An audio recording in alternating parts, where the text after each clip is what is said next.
What are your thoughts on the outcome of the series? I mean, I think it's quite ironic that an aristocrat wins, but it sort of sums up the game perfectly. You know, we have the rulers doing nothing and the grafters doing everything. At one point, we had all men in the penthouse, and then an aristocrat wins. I mean, it's perfectly box office of what, you know, the show was trying to achieve, because Rise and Fall is a social experiment. That is the point of Rise and Fall.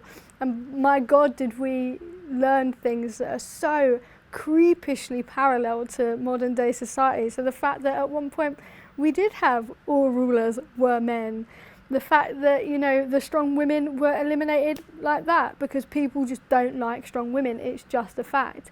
The fact that people who, you know, contributed very little in terms of being a rulers and sort of just, you know, coasted under the carpet ended up making it to the end, while those who come out swinging obviously get chopped off pretty quickly.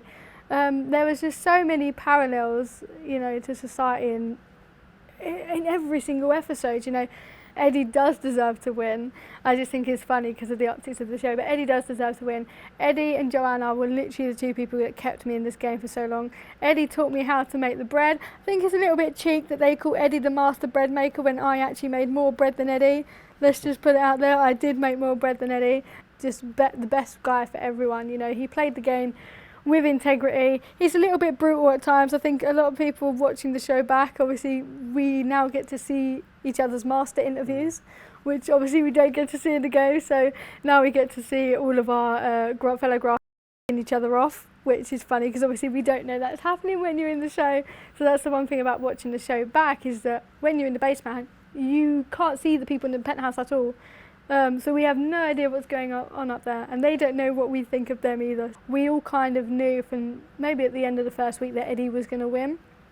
He's a little bit more brutal than I thought he was watching the show back, but no, he's really nice. He kept the morale up. He was the best in all of the challenges. Pretty much every single challenge we did, he kind of won it for us. Like, he just was the best at it. And then obviously all of the bread and just, yeah, Eddy was king. He played the game with integrity well as well. So.